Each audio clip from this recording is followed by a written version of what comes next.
ជួយគ្រប់គ្រងនិងបញ្ជាទិញផ្លែទុរេនពីបងប្អូនប្រជាពលរដ្ឋនៅថ្មដាស្រុកវាវែងខេត្តពោធិ៍សាត់ផងប្រិមិត្ត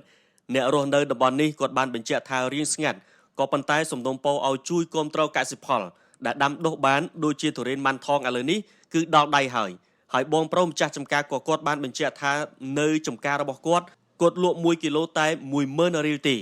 មកបេះដល់ចំការផ្ទាល់ក៏បានដែរកុំឲ្យគិតថាមិនមែនដាំដុះឬមិនមែននៅក្នុងចំការប្រិមិត្តសូមបញ្ជាក់ជូនថាចំការគាត់នៅជាប់ផ្លូវនិងនៅតាមដងភ្នំតែម្ដង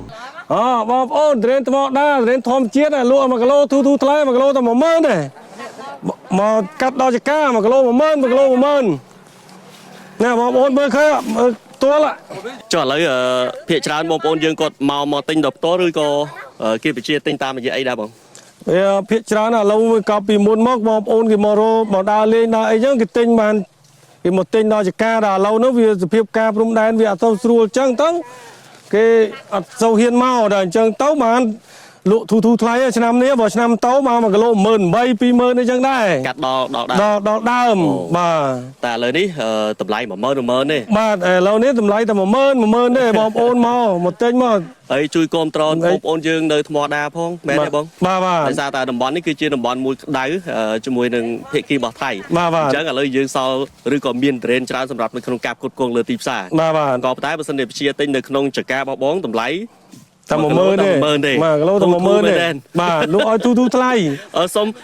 សុំលេខមួយខ្សែមកក៏លោកបងប្អូនយើងគាត់ថាជួយគ្រប់គ្រងបងប្អូនយើងអ្នកថ្មដែរនេះដែលកំពុងតែ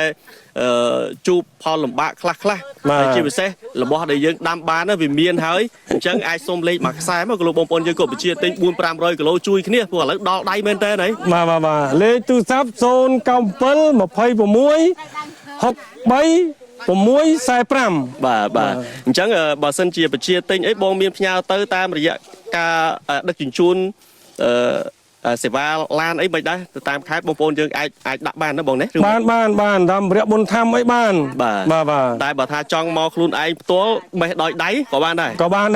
បាទនៅទីតាំងយើងប្រហែល100ដើមបងនៅនេះខ្ញុំដាំបាន200ជាងបើណាវាងាប់អស់ខ្លះនៅសល់ហើយ100ជាងអញ្ចឹងបាទសល់100ជាងចុះឆ្នាំនេះទិន្នផលមិនដែរល្អជាងឆ្នាំទៅឬមួយមិនឆ្នាំនេះល្អជាងឆ្នាំទៅ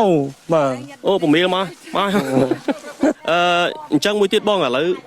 ទុរេនយើងនៅសល់ផែជាច្រើនទៀតទេឬមួយក៏យើងច្រើនទុរេនមកដាឆ្នាំនេះបានផលច្រើនណាអញ្ចឹងបាទ